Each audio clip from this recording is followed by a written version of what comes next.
Kapai mai, kapai mai. Iro te koro nei.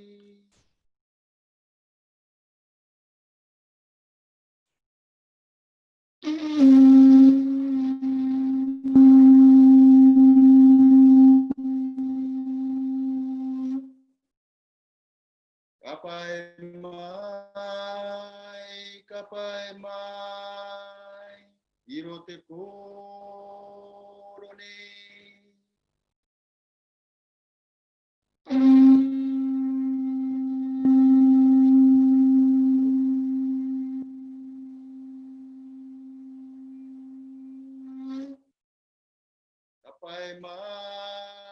Kapai mai, iro te koro nei. Oh, te Moana, o Moana, yeah, oh.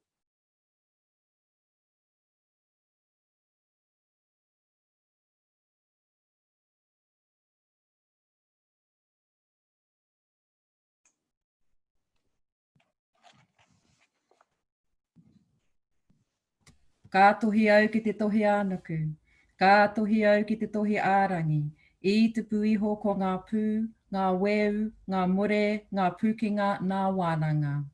Tēnei te kumi noa, te rapu noa i te takitaki i te āhuru mai no ngā rangi tūhaha. Whakaia kia rite, uhi, wero, haramai te toki, haumi e, ui e, tahiki e. Kia ora Ludovic for the welcome from Rapa Nui, Easter Island, and kia ora Kura for the karakia. Tēnā koutou, tēnā koutou, tēnā koutou katoa. Welcome everybody to Changing Tides, Tai Tōrua, a web series brought to you by WWF-New Zealand and Te Papa Atawhai, the Department of Conservation. This web series is designed to take a deep look into the issues surrounding our Moana, the ocean, Te Moana Nui a Kiwa.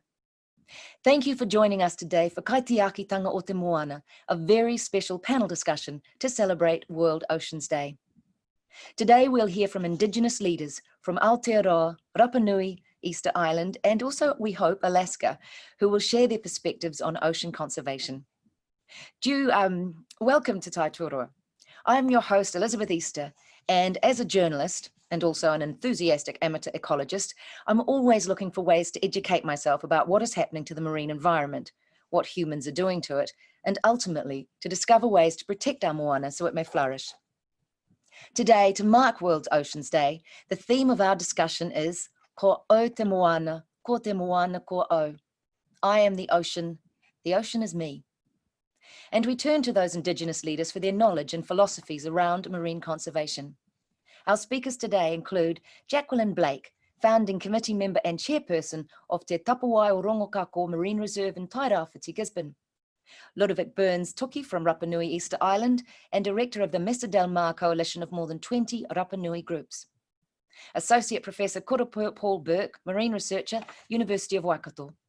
Werner Wilson III of the Kuri tribe in Dillingham, Alaska, and senior oceans campaigner of Friends of the Earth, although we are having trouble trying to find Werner at the moment, so that we shall see if Werner arrives. And Sheridan Waitai from Te Hiku o Te Ika and member of the Ngāti Kuri Trust Board. And Te Atarangi Sayers, technical advisor, Motiti Rohemoana Trust. Today's session, we have 15 extra precious minutes, meaning we'll finish at 4:45 New Zealand time, and it will be structured as a panel discussion. Each speaker will begin by introducing themselves and their specific relationship to the topic. Once again, those of you beaming in from all over will have the opportunity to take part in this kōrero, this conversation, by asking questions or simply listen and learn more about Indigenous methods for caring for the ocean. Before I hand to our first speaker, a few housekeeping matters. Chat. A chat window will be open for the next 10 minutes. If you're having technical problems, that also means you, Werner, the aforementioned behind-the-scenes team will sort it out for you. Q&A. There is a Q&A icon at the bottom of your screen. Click on that. A box will pop up and you can type in questions, although they will be filtered to avoid duplication and any that are off topic will be removed. Bearing in mind we have just 1 hour and 15 minutes today, we may not get to answer every question, but you can email marine@doc.gov.nz. Voting. If a question appears that you would have also liked to have asked, rather than ask it again, just give the question a little thumbs up and it will rise to the top of the list and therefore make it more likely to be answered. Recording. This session, as with all the others, is being recorded and will be put on YouTube. Today's session will be uploaded tomorrow on the WWF-New Zealand channel. So if you know anyone who wanted to be here today and couldn't, do let them know. People's Choice. As mentioned last week, we are offering an 8th session, which will be a People's Choice session to be held in July.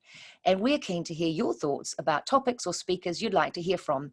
And we're still taking suggestions, so please send yours to marine@doc.gov.nz. Finally, our kaupapa, our guiding philosophy is simply, whatever you say today in your comments or questions, be respectful. Now I'll ask each of our speakers to introduce themselves, and we're going to start with Jacqueline Blake. Kia ora, Jacqueline.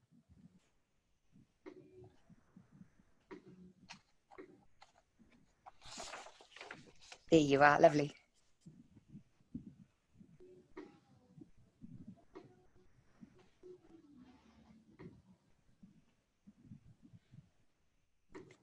Jacqueline, My ancestors were voyagers. They explored the world by sea, navigating at night by the stars. Ngāti Kanohi traditional oral history tells the tale of the journey of Paikea from Hawaii to New Zealand on a whale. Paikea came to a place that resembled his home in Hawaii, and he named it Whangara Mai Tawhiti, or Whangara at a distance. My people, the descendants of Paikea, Ngāti Kanohi, settled in Whangara. Whangara is a small village found on the east coast of the North Island, a 20-minute drive from Turanganui, Kiwa, Gisborne, made world famous by the movie The Whale Rider. From time to time, we gather at Whangara Marae to talk and for celebrations of life or loss, filled with stories, laughter, tears and song, love and food. It is here that you will find the Marine Reserve, an area of about 2,450 hectares. No marine life is to be removed. The entrance is at Pauawa.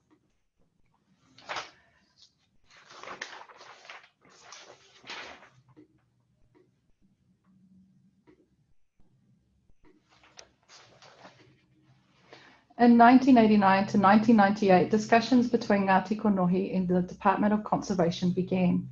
Hone Taumanu, Jack Hapu and Rangi Paenga and other Ngāti Kanohi elders were concerned about the noticeable decline of fish stocks. They saw the need to set aside an area for a nursery to allow fish stocks to replenish. They were also adamant that the authority or mana Moana of Ngāti Kanohi over their traditional seas be preserved. In 1999, the Marine Reserve was opened following a joint application by Ngāti Kanohi and the Department of Conservation. The mana Moana of Ngāti Kanohi has been recognised in 2 ways. First, in the decision making. The Marine Reserve is comprised of a majority of Ngāti Kanohi representatives that are elected at the annual general meetings of our marae. It also has 3 community representatives, a representative from the Conservation Board, and most notably, a quorum in voting must be weighted in favour of Ngāti Kanohi. The second way is through a generational review. Every 25 years, Ngāti Kanohi will have a generational review of the Marine Reserve. No generation will bind the next. We have faith that each generation will make the best decision for Ngāti Kanohi. In 2011, Te Tapuwae Mātaetai or Haki Hair Reserve was open. This sets aside a 4-kilometre coastline from the end of the Marine Reserve at Waiamuka River, including the island and the bay, for traditional fishing and non-commercial customary fishing, which is managed by Ngāti Kanohi. The Marine Reserve and the Mātaetai Reserve together have ensured that Ngāti Kanohi are decision makers for a large portion of our coastline and bordering oceans. Ngāti Kanohi also own all but a few sections of the land in the village that border this coastline. For generations, Ngāti Kanohi have been kaitiaki of both sea and land. My name is Jacqueline Blake and I am the chairperson of Tapuwae Rongokako Marine Reserve and a proud member of Ngāti Kanohi and from Whangara. Back to you, Elisabeth.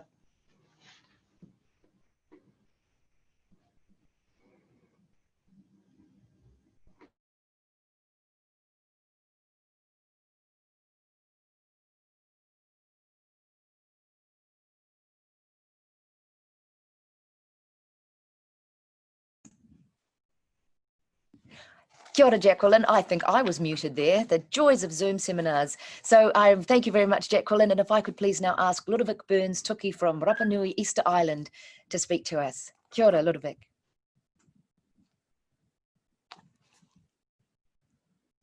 Ludovic, are you in there? Or out there? Rapa Nui? Kia ora, kia ora ana. Kia ora ana, mai te ure o te mirura a, ki te paenga rae, ko pātuki. Ko pātuki, ko tuki horopari. Ko tuki horopari, ko renga. E ko renga, e ko taka, e ko parapuna. Ko taka, e ko parapuna. E ko tū mahore o ko te matangi. Ko tū mahore ko te matangi. E ko paina. E ko paina, e ko tuki nui. E ko tuki nui, e ko tuki horopari. E ko tuki horopari, ko tuki nenei I waka. Ko tuki nenei I waka, ko tuki mata ahahe. Ko tuki mata ahahe, ko leon taverio tuki. Ko leon taverio tuki, ko taverio tuki kaituoe. Ko taverio tuki kaituoe, ko marcial tuki hei. Ko marcial tuki hei, ko Ezequiel tuki maki. E pore ko atu, ki a Maria asunta tuki pakomio, to matua vahine. E haa ipo ipo, ararua ki a Gilbert Burns Fatupua, ki te ngāti o te tangihia, ki te ngāti o te tūtawake, he parata e tute toa. Ko au nei, ko Ludovic Burns Tuki, I am the executive director of the organization Te Mau Te Vaikava, and as I have to present me, first I have to present my ancestor, where I'm coming from. And so the main achievement here in Easter Island was the creation of the biggest marine protected area in South America. That was a large social process, but now we are very happy because it's where it's allow only the ancestral fishing, the artisanal fishing, the sport fishing, and with the council now who have the management with the people of Rapa Nui, we can prohibit all the industrial activity and all the marine protected area that have 479 kilometers square near Easter Island and Motumotirohira. I orana korua tā atoa mai Rapa Nui, hai here, hai hanga kia korua tā atoa.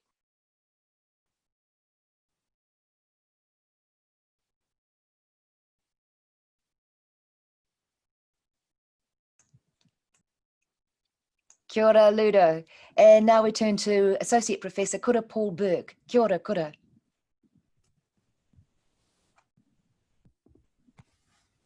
Kia ora, Elisabeth.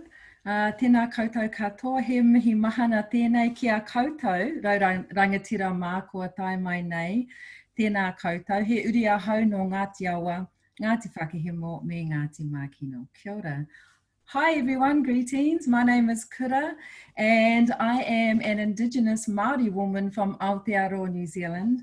My iwi or tribal entities of Ngāti awa, Ngāti whakihimo and Ngāti mākino are all coastal people. All of my tribes have grown up, our ancestors right through today have grown up along the coast. And I am a marine researcher for the University of Waikato, as well as Sustainable Seas National Science Challenge. Equally as important, I am also a kaitiaki, or a kaitiaki is a guardian of our tribal reefs, islands, and estuaries and harbours. As a kaitiaki, and also a Māori marine ecologist, because all my people come from the coast, all of our work, all of our research and all of the work we do in the ocean includes mātauranga Māori alongside Western science.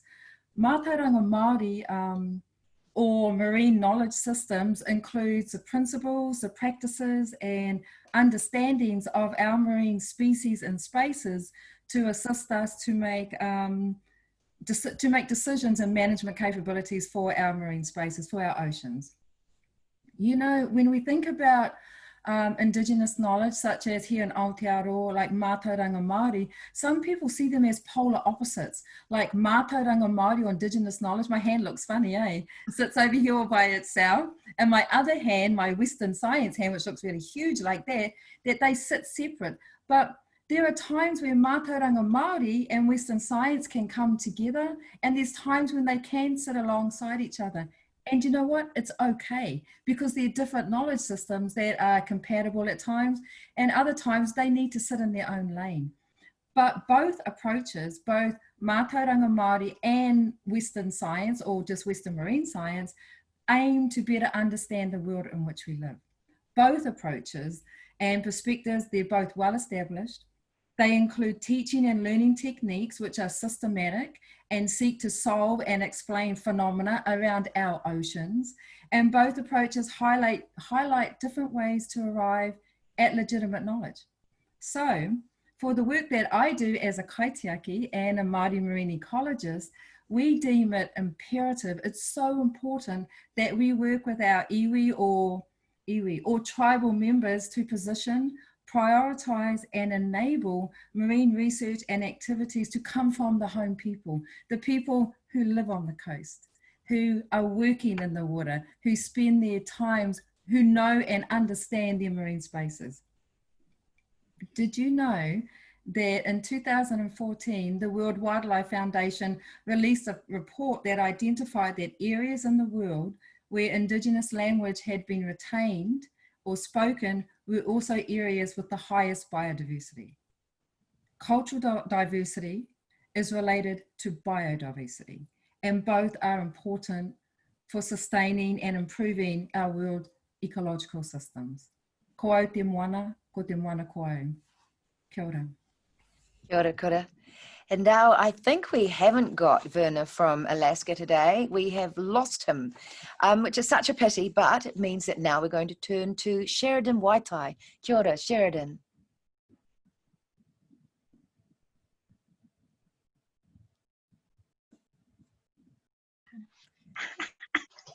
Just unmuted myself.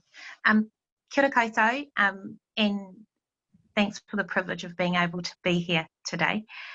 So my name is Sheridan Waitai. I hail from the very far, far north of New Zealand, so you can't go any further. And basically where I live is 11 kilometres below Te Rerenga Wairua. So that is where the Pacific Ocean and the Tasman Sea join. So I'm surrounded by oceans, surrounded by islands, and from one of the world's most pristine water places, and also a biodiverse hotspot. So in my rohe of Ngāti Kuri, we have the most concentrated species and most endemic species in a particular area. So very different to other places of Aotearoa and the world. So yeah, I currently currently on the trust board, but I work for my iwi, and I facilitate a range of relationships. And one of the big aspirations we obviously have is around creating greater management and protection around real significant parts of our ocean spaces within our rohe. And we see that as part of our contribution that we can make as kaitiaki to the rest of the world. So yeah, that's me. Kia ora. Kia ora, Sheridan. And now we are going to hear from Te Atarangi Sayers. Kia ora, Te Atarangi. Kia ora koutou. Kia ora. Ko maungaro te maunga, ko wairere te awa, ko tamatia ki te huatati te marae, ko Ngāti Takahanga te hapu o Motiti, ko te Atarangi ahau, ko te kai mahi o te ropu o Motiti Rohemoana Trust. Kia ora koutou, katoa. So my name is Atarangi, and I have been the technical advisor for the Motiti Rohemoana Trust, which is a kaitiaki trust that was established in order to help address some of the chronic degradation that the motu was facing. And so we had established a rather colourful litigation history in developing processes around the Resource Management Act to interface more clearly with providing its functions and duties and responsibilities to our rohe. And one of those large degradations that we were facing as subsistent coastal people or island people is that we had been seeing the chronic loss of the character or the natural character of our marine area. That enabled an opportunity to be able to work through the various processes in the coastal marine space, and has subsequently allowed us to make declarations within the Environment Court in order to establish the authorities and jurisdictions around the controlling of activities that are destroying our coastal marine area. This also enables the regional coastal environment plans to be able to be used as a marine spatial planning process to inform the values-based approach to marine protection, preservation, and marine promotion of the natural resources. So those values are based around the cultural landscapes, the natural characters, the biodiversity, the habitat, and also the interconnection of our intrinsic relationship with them all in a holistic way. So looking forward to the future in terms of the opportunities that this precedence provides, is it provides the chance to integrate an adaptive management model using a life force indicator or the MODI appreciation and the Mātauranga values that are associated with it. And where this lends to is a future where we have a resilient ocean that's supporting a resilient community. And that what we have is we've confirmed that the scheme can provide, well, this is the resource management scheme, and the interfaces that it has with various other acts, including the Fisheries Act, can provide a means and a mechanism to be able to engage protective capacities that will enable scale and transferability to rohe by rohe, region by regional approach, and therefore informing better decision making into the future. Kia ora no tātou, kia ora no tātou katoa. Kia ora te Atarangi. Thank you all so much for introducing yourselves. I am strongly suspecting that we haven't got Werner Wilson III. So unless somebody comes in that little door and tells me otherwise, we shall continue now with the actual panel discussion, which means it's question time. So if I could please ask all of our speakers to turn on their videos and their audio, that would be wonderful. Thank you. It's Jacqueline. Lovely. So what I'm going to do is I'm going to start by asking everybody a question, and also, as discussed earlier with the panelists, if one person is talking and somebody else has something they very much want to say, we're going to be going with this handy hand, quite old school, will make us feel like we're at school, but it works quite well when we're all in separate, not just rooms, but sometimes separate countries. Kia ora Ludovic there. So I'm going to start with a question for Jacqueline Blake, and also too, do realise people who are watching, there's the Q&A facility at the bottom of your screen. So if you click on the Q&A icon, you too can ask questions that you want to ask. So starting with Jacqueline, last year the Marine Reserve Te Tapuwae o Rongokako celebrated its 20th anniversary. What benefits have you seen over the past 20 years, and what do you hope to see in the next 20? Kia ora. Well, you should see a beautiful scape behind me. We've got our village over here in the island, and over this side we have the Marine Reserve itself. And over here in our village and our island is the Motiti that I spoke about, and on this side is the Marine Reserve. As foreseen by our elders, the seafood and marine life have regenerated in the Marine Reserve and acted as a kohanga or nursery in the 20 years since the opening of the Marine Reserve. This is supported not only by scientific evidence and the research that has been based in the Marine Reserve and outside the Marine Reserve, but also anecdotal evidence. It's become an educational resource for our children, and that's been shown through our local school, Whangara Primary School, and other schools in Gisborne. They have been regularly visiting in the summertime as part of an Experiencing Marine Reserves program. They're able to observe kina, crayfish, different types of fish and marine life, snorkeling and diving in a no-take marine protected area. The Motiti beside the Marine Reserve has allowed for this overspill to enter into it, and allow for our people to provide seafood and host guests as we do in our traditional way, providing seafood.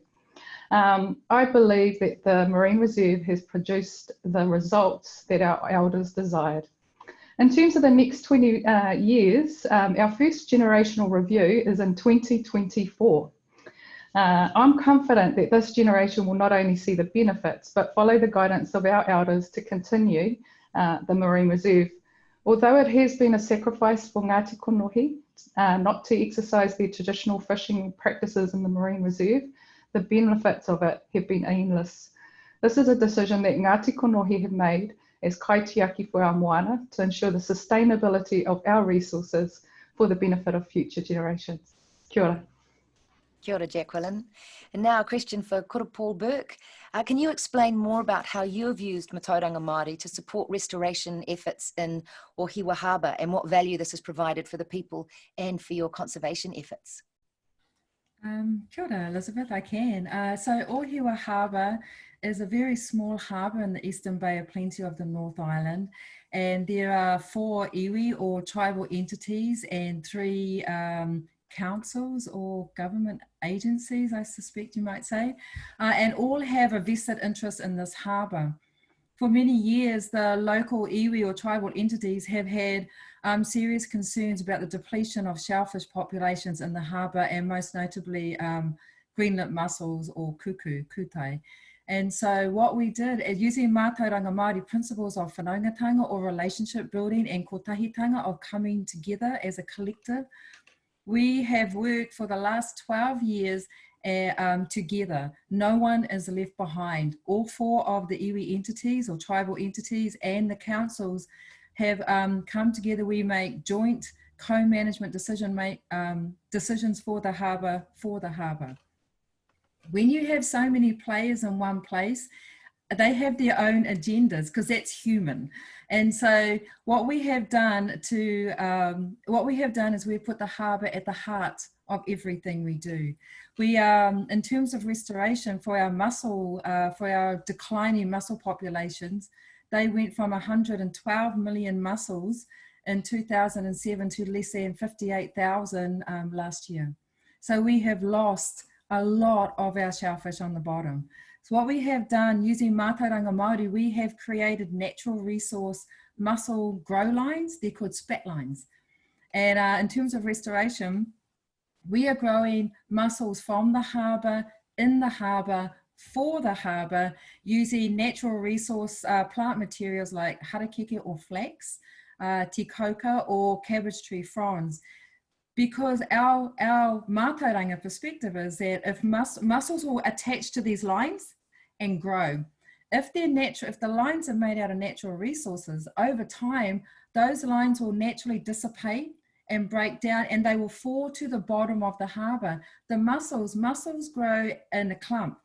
They don't grow as individuals, they grow together as a whānau. So when they fall to the bottom, they fall together as a whānau. And then, but equally as important, the natural resource lines will naturally biodegrade out. That means if we were to use traditional spat lines, aquaculture lines, they are heavily plastic based. So natural resource lines prevent plastic pollution.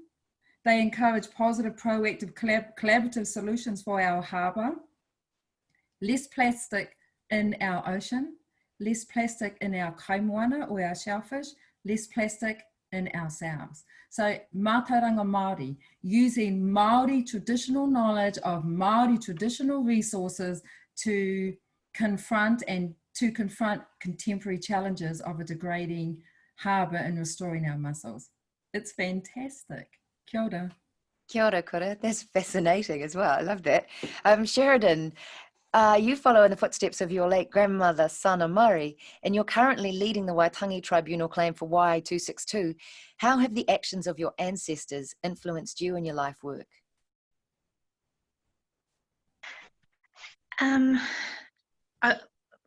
Probably more around that intergenerational legacy. So identity has been a real strong theme for us with our grandmother in the Y262 and the realignment of ourselves going forward using the Waitu62. We do a lot of mahi building the next generation, and through building the next generation, it's about every single species or taonga has a voice.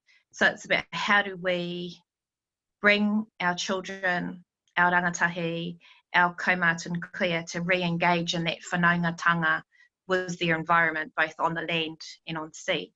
So we run a lot of biological audits, because this is all about identity. So our language, our reo, comes from our natural environment. But like what Kura said not long ago, so really reinforcing that everything big, small has a purpose. So if it has a whakapapa, it has a purpose. So there's the whole lot of interconnections. And although we might have some unique things about our rohe, doesn't mean that we're not connected to wider rohe. So we have, when I talk about identity again, we have whakapapa with tauranga Moana, through rangitahua, we have whakapapa to kaipara. So there's all that. We don't just connect through bloodlines as human, we actually connect through those taonga species, which essentially we belong to.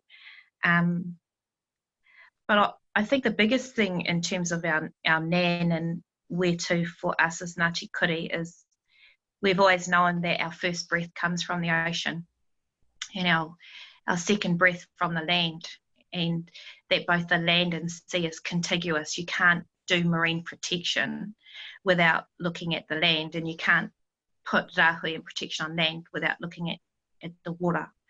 So I think that in terms of identity, that in terms of connection has probably been Nan's biggest legacy. And it's one that, you know, it's in our DNA as Ngāti Kuri. We just keep chipping away at it, really. Hope that answers it. Kia ora. I also wrote, what I really got was that no thing and no body operates in isolation, and whether it's, you know, nature or human beings. Kia ora for that. And now to Ludovic Burns Tuki in Rapa Nui. The Rapa Nui marine protected area is closed to industrial fishing and mining, but allows traditional fishing. Can you explain a little bit about how your community was involved in its designation and any obstacles you needed to overcome to achieve such a strong degree of community support? Ludovic. Yes, kia ora na korua. Well, it was a large social process that we made, and what is the principal thing is the Constitution. And 2010, Chile signed a convention that's called Convention 169 that recognized the indigenous people, and then each project of each big thing that you want to make in a place or in a territory where there is indigenous people, you have to make what we call the consultation, is like a referendum. So for us, it was a large process since 2014. And in the moment when we arrived to the consultation, that have 4 steps. The first step is the time of planification, while all the community is going to make a meeting to decide how many times they are going to make the consultation. After that, you have the second time, who is the moment where you are going to give the information to each group, to each organization, to each family. And this process is during 2 months, 3 months. And after that, you have the third step, where it's called the local meeting, where there is no government, only the Rapa Nui people. And then they decide to elect 5 people to negotiate it with our Commission of Development of Easter Island, and have the negotiation with the states, and then we are going to the referendum. But how we make it with the industrial activity is like this. You know, you cannot prohibit economic activity. Industrial fishing and industrial mining is economic development. So it's against the Constitution. The Constitution protects the people who want to make a personal development or like enterprise. So when we were in the negotiation, we say, okay, we are not going to prohibit all the industrial activity. But what we want is that all the things that you want to make in our marine protected area, if they are not in our tradition and our knowledge and coming from our ancestor, you cannot do that. So I'm not prohibited to make activity, industrial activity. I tell you, if you want to make it, you have to respect that they are coming from our tradition. So for us, the culture and the legacy and the heresy that we have for our ancestor, where we have only the ancestral fishing, was a way to prohibit all the industrial activity. So it was a very, very good negotiation with the states, and now there is a decree and it's recognized from all the country of Chile. It was like this. Kia ora. And now a question for Te Atarangi. We have, oh, sorry, all these questions are coming in now and it's getting quite vibrant out there. Te Atarangi, here's your, oh, here. What have been some of the challenges to achieving the Motiti Rohemoana Trust's objectives for the Bay of Plenty, and what action have you taken to overcome them? Kia ora, Elisabeth. So really, I suppose one of the fundamental challenges is just the realisation of the systematic disconnect that the authorities within Aotearoa actually are failing to provide for the preservation of our marine space. We weren't really that appreciative a decade ago when we started this journey, just how challenging the Crown, regional authorities and regional councils would be in terms of their lack of appreciation of their duties and responsibilities in the coastal marine area.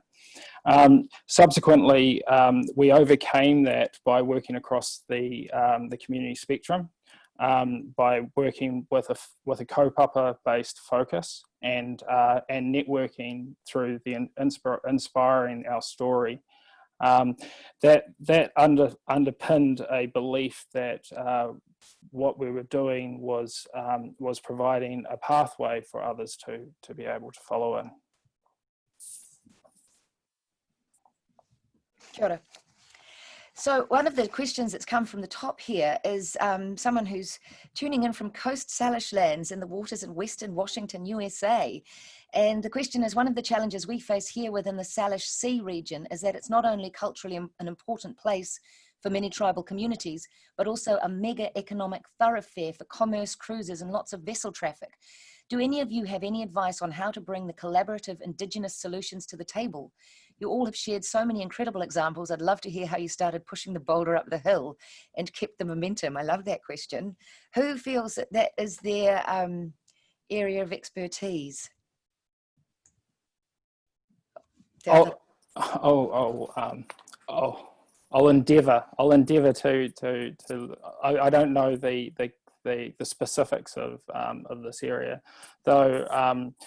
I'd encourage a value-based conversation that fundamentally across the landscape and the marinescape in this context, that there are a varied associations and there are varied values that may provide for the informed decision making that would enable marine protection and marine preservation.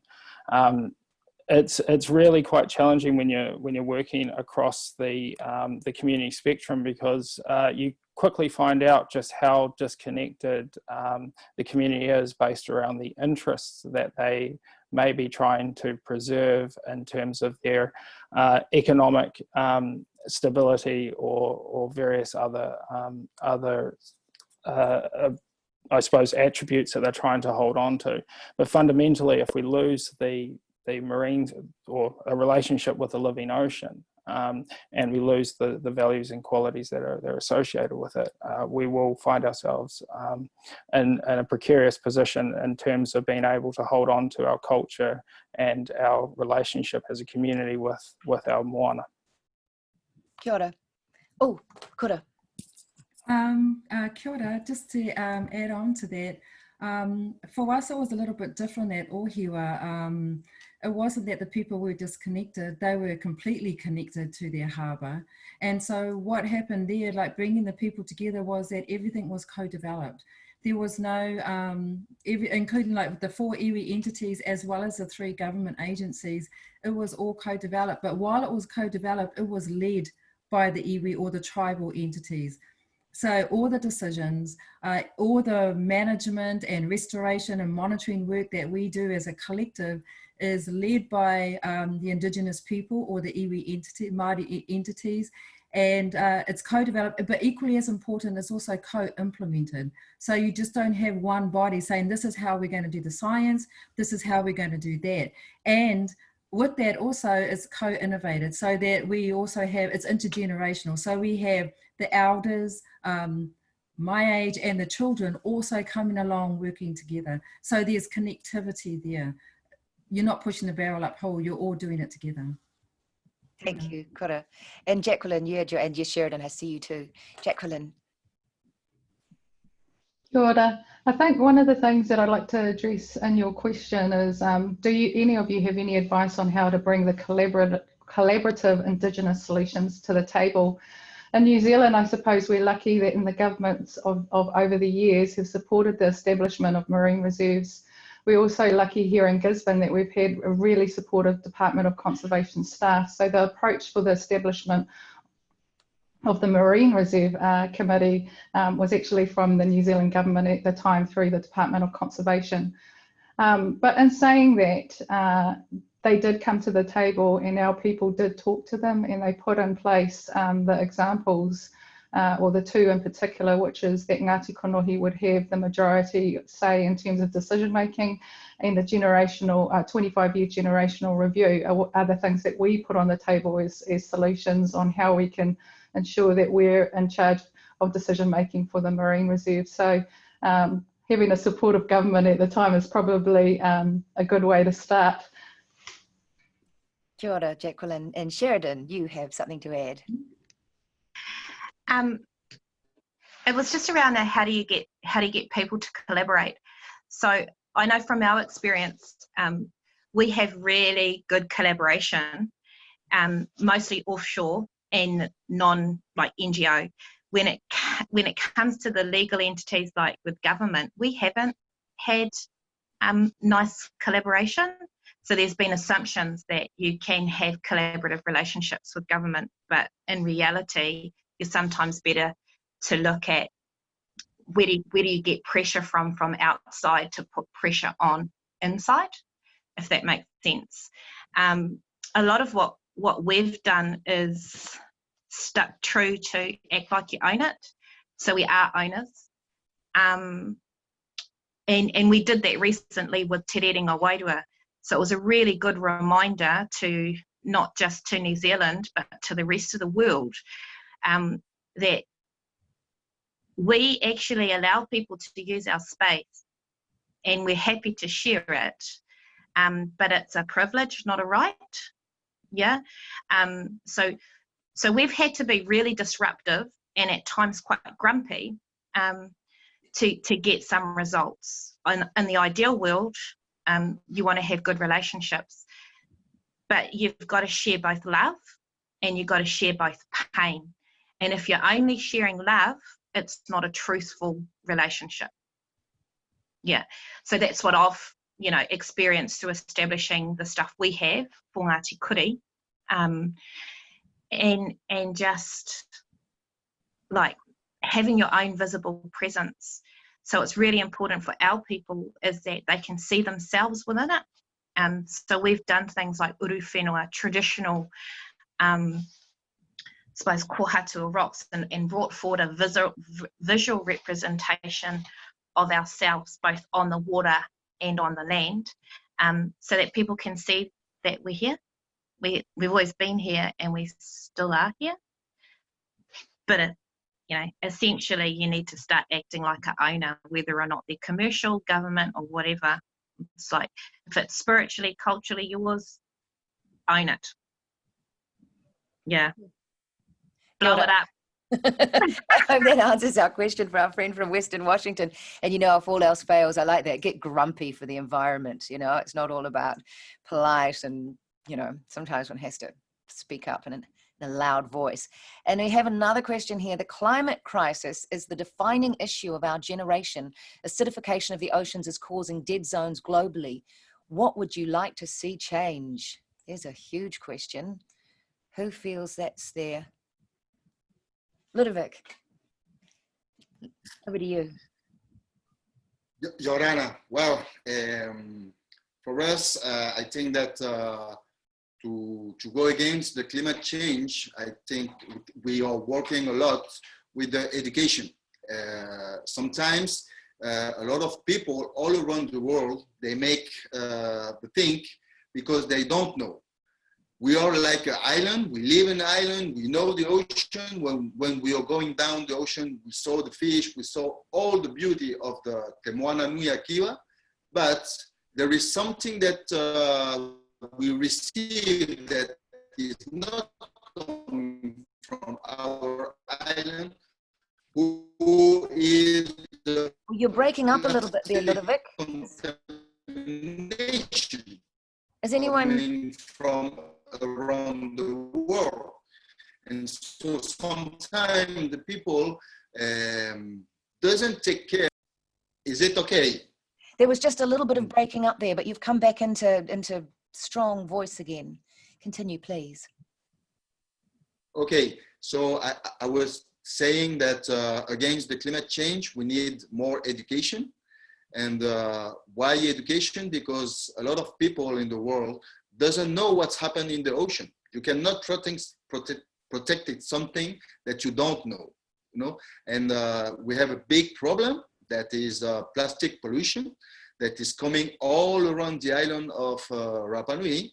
And for this, we make a lot of cleanup, but the objective of the cleanup is not to clean the beach or the rocks, is to say to the people, look, all the trash from the ocean that is coming from your country.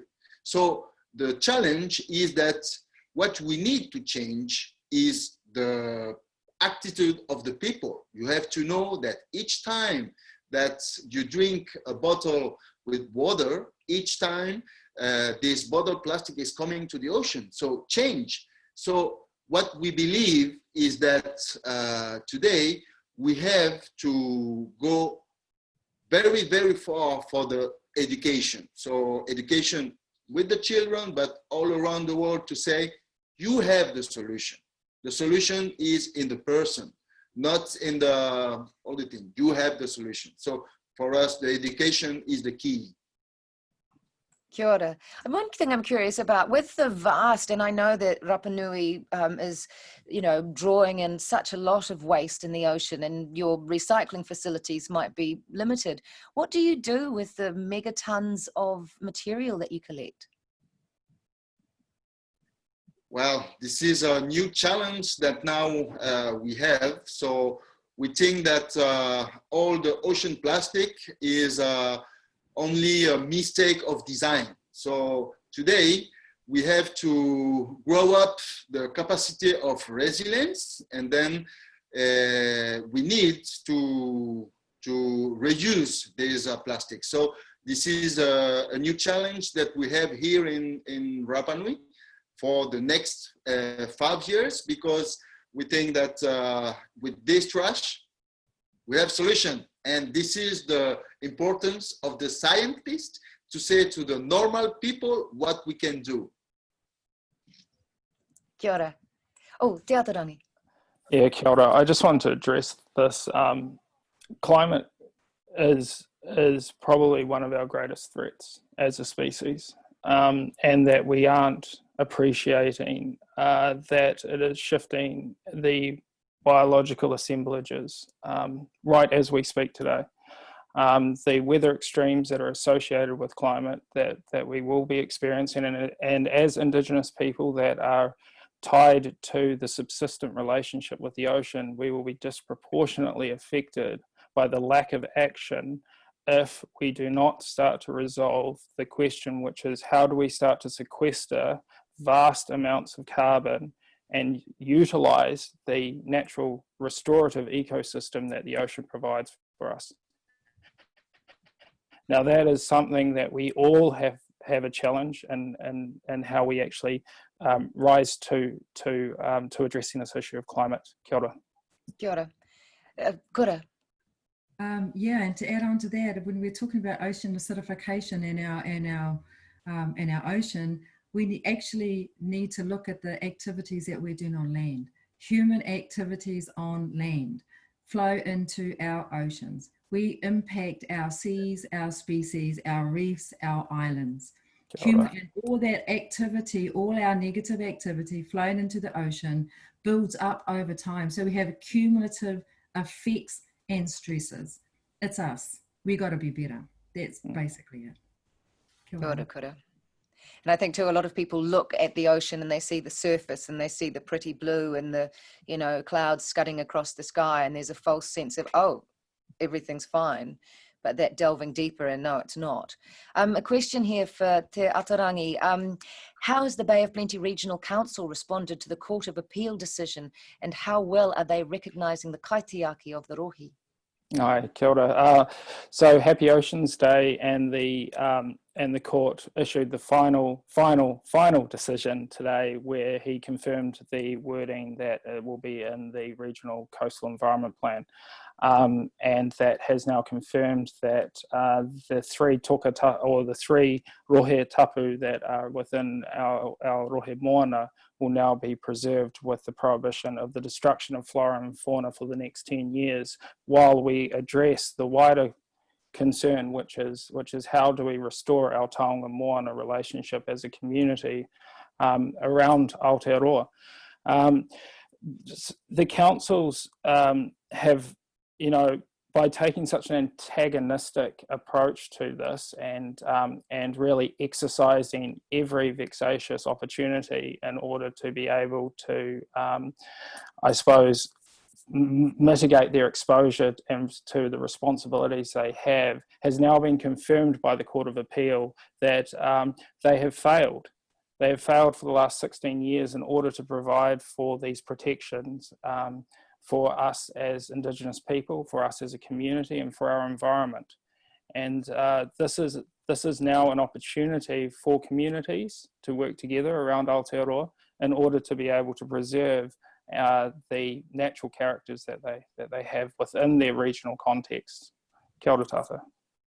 Kia ora te Atarangi. I've got two questions here for Jacqueline, and one of them is about whitebait. And one of them is, do you think the generational review will be extended after 25 years? And someone else wants to know, are any more whitebait coming up the river since the reserve was established? Well, the answer to the whitebait question is I don't know. I'm not a whitebaiter myself, and even if I was, it's protected, well, at least the river mouth is.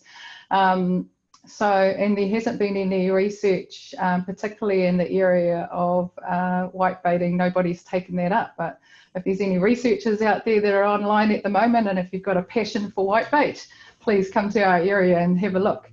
In terms of the generational review, that was a matter that our leaders of the time from Ngāti Kanohi had as a must-have in terms of our agreement to the Marine Reserve.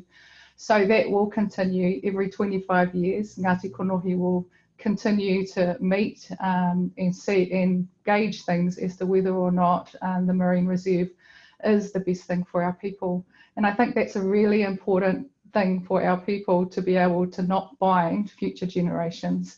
But in saying that, like I said, when we have our review in a short 4 years from now, I'm confident that we're going to support the continuation of the Marine Reserve. Kia ora. And we have a question, why are we not acting like we own it to the whole EEZ here in Aotearoa? That's a complicated question. in our exclusive economic zone? No, no one naturally go. Oh, yeah, just not to let a moment go by. Look, the economic zone is obviously to the 200 nautical miles. It was actually established due to the first layer of marine spatial planning that was applied because of the conflicts between our Alaskan whanaunga and the Russians and the Japanese. And now what we've got is we now have an opportunity to start to inform those significant values. And we have seen in recent years here in Aotearoa the implementation of Type 2 marine protection areas, particularly in relation to benthic seamounts, and trying to eliminate some of the inappropriate activities that had obviously destroyed, for example, the orange ruffy, which is a popular species. In terms of the exclusive economic zone, it's a vast area, though I think there is far more potential for the space in between in Te Moana Nui o Kiwa, where the high seas, or addressing the high seas treaty and promoting the advocacy for the protections of our high seas as an intrinsic relationship with us as a community, needs to be enabled through those conversations across from our whanaungas there in Polynesia all the way across the ring of fire that surrounds Te Moana Nui. And I think if we start to actually appreciate that there are those intrinsic values and identities, we'll start to be able to find ways of being able to recognise the relationships that we as people have with the ecosystem services that are provided by the environment and our oceans. Kia ora. I mean, do you see that there's a way to put marine ecosystem health at the heart of marine management for the EEZ in Aotearoa? Someone's asked. Yeah, look, it's got to be at the Māori of the Moana needs to be at the heart of our conversations. It should be very much part of the value basis that we're trying to preserve going forward. We can't think of things as being departmentalized the way in which it has historically been managed, and we need to start to transition towards a more integrated management approach. Kia ora. And here we have a question about the difference between city and more rural areas. Do you think there is a difference in attitude of councils between cities? E.g. Auckland is a growing city with a focus on more development and expansion. So this person assumes it would be more difficult as opposed to a place like Tairāwhiti, Gisborne. Do you think that that's an issue? Oh, Sheridan.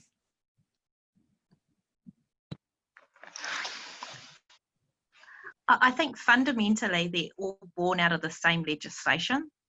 So it doesn't matter where you live, you're still going to have the same or similar challenges, because those laws created in local government were not set for Māori. They weren't set at all for our worldview. They weren't set to respond. So essentially we continue to be asked to fit into someone else's box. So when any of us go, we put the Māori of the ocean first, well, I've got to then talk to DOC, then I've got to talk to NRC, then I've got to talk to MPI, then I've got to talk, and the list goes on and on and on around who's got responsibility, who has jurisdiction, when it crosses over, when it doesn't. I mean, the bottom line is that we don't have an oceans policy. So we have the government. Oh, I think I've gone. Can't see. Oh no, just ignore that. Yeah, something just flashed up on the screen. So we don't actually have an oceans policy for this government to guide it at all. So all we have is fragmentation, constant fragmentation. So if ever there was a time for us as iwi as whānau's hapu, it would be like, what does that collaboration look like to lead and design what it could look like? Because we've got to lift above this legislation at a local level. It's just painful. Yeah. Didn't really answer your question, but it was my rant. No, but you made some very good points, and that's actually why you're here, is to get some of your points across. Here's a question that's quite broad and is to all of you. We've heard amazing stories about how you're able to work within your communities using traditional knowledge and practice. What do you think others can learn from this, and how can we build upon your knowledge and experience to rapidly step up our conservation efforts? And I think the important word there is rapidly. Who is... Oh, Kura. Sorry, I forgot. Can you read it again? Sorry, sure, totally. What do you think others can learn from the wonderful things that you've been doing, and how can we build upon your knowledge and experience to rapidly step up our conservation efforts? I think to rapidly step up any conservation efforts, sometimes it may mean that other people have to step aside. And if we're talking about, I'm talking from a Mātauranga Māori space. And so that means I'm saying, let Māori lead. Let us do it. We're pretty good. We know our space. We have intergenerational knowledge that is passed down through consecutive generations, which is born from people who have been, who have lived in the same place for generations, accumulating that knowledge down and passing it through the line. We are here today as a globally, we are all part of a global pandemic. There are global protests around the important Black Lives Matters. Maybe what needs to happen is that some people need to step aside just for a second. No, actually not step aside, but create space for Indigenous voices, knowledge and experience and observations to come. Living and working, trying to better understand our oceans and manage them into the future needs more than just one perspective. We need to be able to come together to collaborate as humans and not as separate entities. I don't know how clear I was, but I'll stop now. Kia ora. That was very clear. Presumably some of you have actually tried to do that. What feel like the obstacles to taking that power? Te Atarangi. Well, look, I might just be blunt, seen as Kura kindly shared the recent discomfort that's happening around the planet, and that is really institutional racism still exists, and we experience it every day as Māori. And you know, I just wanted to really make that point because this morning I listened to the breakfast show, and someone wrote in and shared their experience of coming through high school in Aotearoa, and the sense of normalisation of bullying that occurs. And this is what has happened to tangata whenua around the rohe, is that we have been marginalised through this process, and we tend not to be able to provide those insights because they tend to be put in such a place that is out of sight, out of mind, like we don't have to deal with this. But the reality is, papatuanuku, rangi, they are coming, and they are coming to reconcile the degradation and the behaviour of tangata tauiwi that has come to this rohe. And we need to start to embrace that we need to change in order to be able to facilitate a productive future for all communities that share this planet with us. Kia ora. Can I ask each of you to paint a picture of what you'd like to see the change to be? You know, be as specific or as general as you want. What's on your wish list? Ludovic. Well, Sheridan, we were part of work that was Island Voices, and there is one message that I think that it's very, very beautiful, that they say, one ocean, one people, a future for all. That's the vision that we have to share with the world, entire world, something that we have in the legacy of our Polynesian Triangle, but something that we need to share with the rest of the world. Because the solution the people for protecting the ocean, we need to arrive to the people and say to the people that we need to protect. This is something that we live with Sheridan, with a lot of small people from around the Pacific, but this vision is something that now we need to say to all the world: one ocean, one people, a future for all. Maururu. Kia ora, Ludovic. Somebody has a very, I think, pertinent question to where we're at. With education being so important, how can we get all our tamariki and rangatahi access to indigenous knowledge and experience in a way that does not place undue burden on indigenous communities? Sheridan. I'll come to all of you. Okay. So that's my passion space. So I don't have time to learn and transition. I know a lot of stuff, but I don't know everything. So one of the things I've done is just created a space where rangatahi come, go. We're clear about the principles. So all it is they need to spend time on their land, whether it be hunting, fishing, killing, walking, trapping. That those aren't things that are a burden. You just need to let them go and set them free.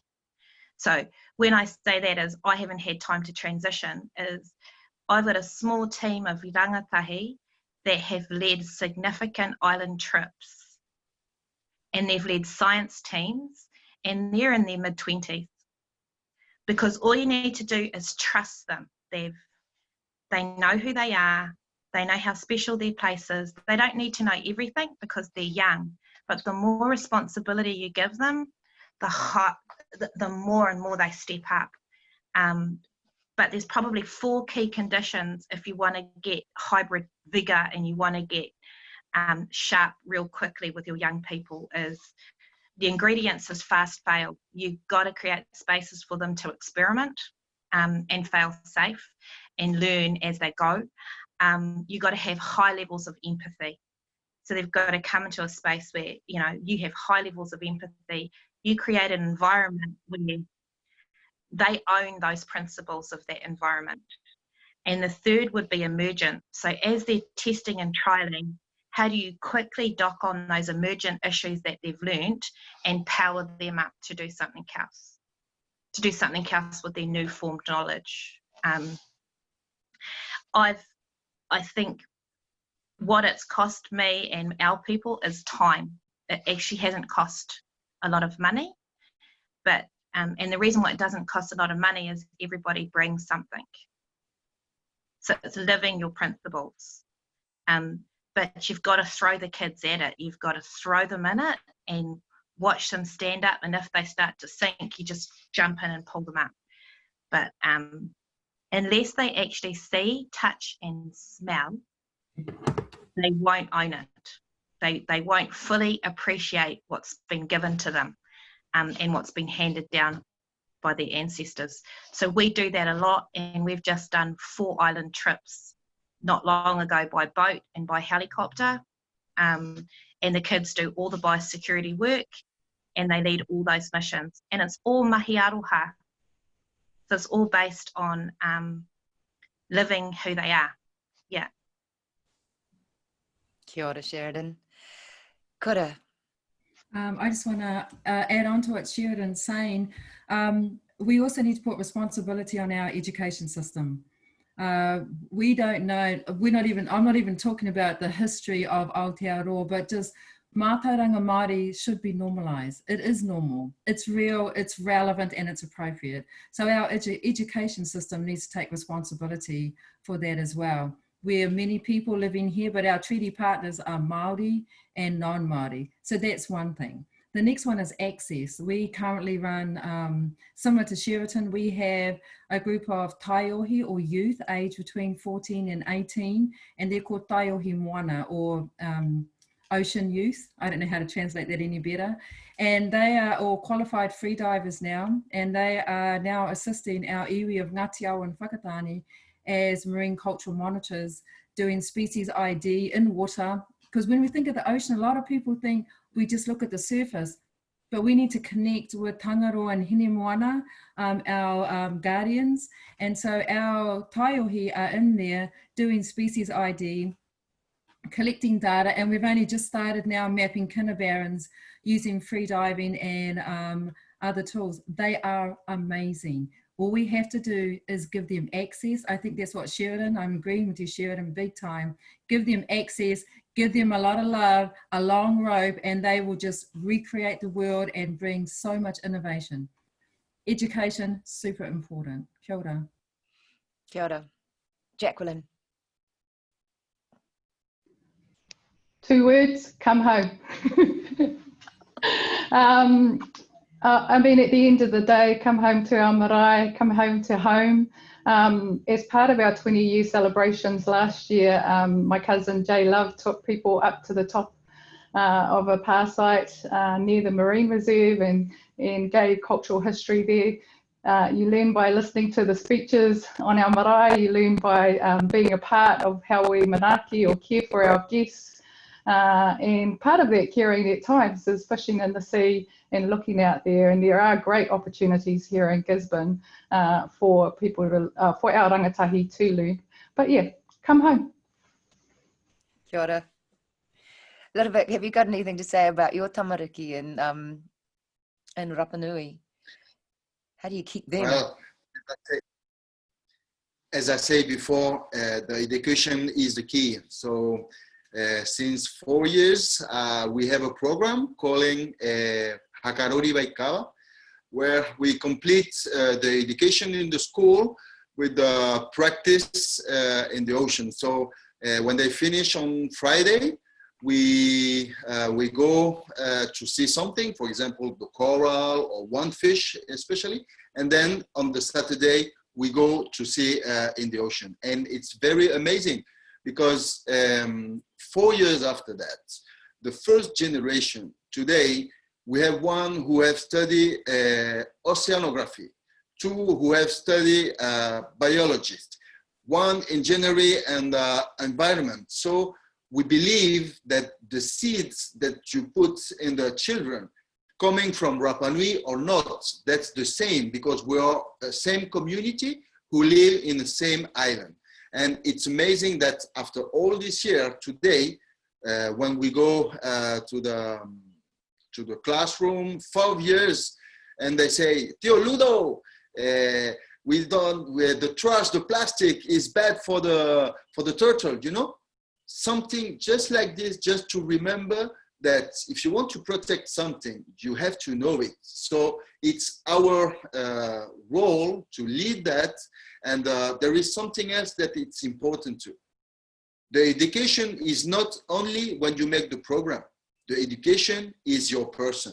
First, if you want to educate, you have to be this good person that make the thing that you say. So you have to be ethical with what you do. So for example, I love spearfishing, but since I am in the protection, I take only what I need. Before, we love to show that you are a good spearfishing man, you have big fish, etc.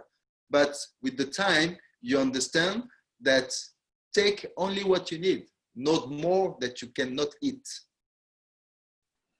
If only everybody lived by that, otherwise. Actually, that is all. Even with our extended dance mix with an extra 15 minutes today, we have come to the end of our session. You have given me so much to fill, not just my brain, but my heart. I'm so grateful to all of you for sharing your thoughts and your knowledge and your experience. And thank you to all the people with the questions.